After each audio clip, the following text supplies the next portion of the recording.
দেশে বিভিন্ন স্থানের সভা সমাবেশ, মানববন্ধন সহ নানা ঘটনার খবর জানাচ্ছেন লামিয়া তানজিল মাহমুদ। রংপুরের সিটি বাজারে জাতীয় ভোক্তা অধিকার সংরক্ষণ ও বীজ প্রত্যয়ন অধিদপ্তর অভিযান করেছে। নকল বীজ বিক্রি এবং বীজের প্যাকেটে বিভ্রান্তিকর তথ্য দেওয়ার অভিযোগে 6টি প্রতিষ্ঠানকে জরিমানা করা হয়। বরিশালে অবৈধভাবে বিদ্যুৎ ব্যবহার ও বিল বকেয়া থাকার দায়ে একজনকে জরিমানা ও 25টি সংযোগ বিচ্ছিন্ন করেছেন ভ্রাম্যমাণ আদালত। পরিবেশ সংরক্ষণ আইন লঙ্ঘন ও বিভিন্ন অনিয়মের দায়ে ঝালকাঠির রাজাপুরে 2 ব্যবসায়ীকে 6,000 টাকা জরিমানা করেন ভ্রাম্যমাণ আদালত। জব্দ করা হয় 13 কেজি অবৈধ পলিথিন। চাঁপাইনবাবগঞ্জের শিবগঞ্জ সীমান্তে আলাদা 2টি অভিযানে একটি ট্রাক ভর্তি ভারতীয় নেশা জাতীয় সিরাপ ইয়াবা সহ 2 জনকে আটক করেছে বিজিবি। অস্বাস্থ্যকর পরিবেশে খাবার তৈরির অভিযোগে মুন্সিগঞ্জ সদর উপজেলার পশ্চিম দেওভোগ বাজারের হাজি দম বিরিয়ানির রেস্টুরেন্টকে 15,000 টাকা জরিমানা করেছে জাতীয় ভোক্তা অধিকার সংরক্ষণ অধিদপ্তর।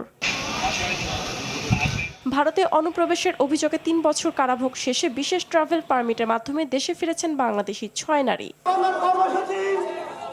রংপুরে হিমাগারে আলু সংরক্ষণে ভাড়া দ্বিগুণ করার প্রতিবাদে মহাসড়ক অবরোধ করে বিক্ষোভ করেছে কৃষক ও আলু ব্যবসায়ীরা।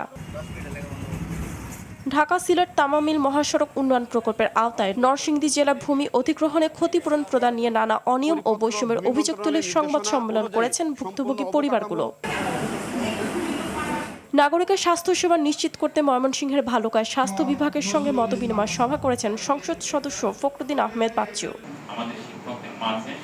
পটুয়াখালী বিজ্ঞান ও প্রযুক্তি বিশ্ববিদ্যালয়ের কৃষি অনুষদের শিক্ষাক্রম আধুনিকীকরণ ও এটি বাস্তবায়নের সক্ষমতা বৃদ্ধি করার লক্ষ্যে আলোচনা সভা হয়েছে।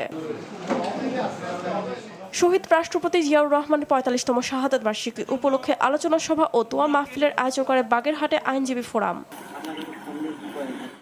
রংপুরে পীরগঞ্জে জুলাই গণঅভ্যুত্থানে শহীদ আবু সাইদের কবর জিয়ারত করেছেন সংরক্ষিত নারী সংসদ সদস্য জিবা আমিনা। নারী ক্রিকেটের উন্নয়নে বিসিবি ব্যাপক ভূমিকা রাখবে বলে জানিয়েছেন বিসিবির নবনির্বাচিত পরিচালক শান্তনু ইসলাম সুমিত।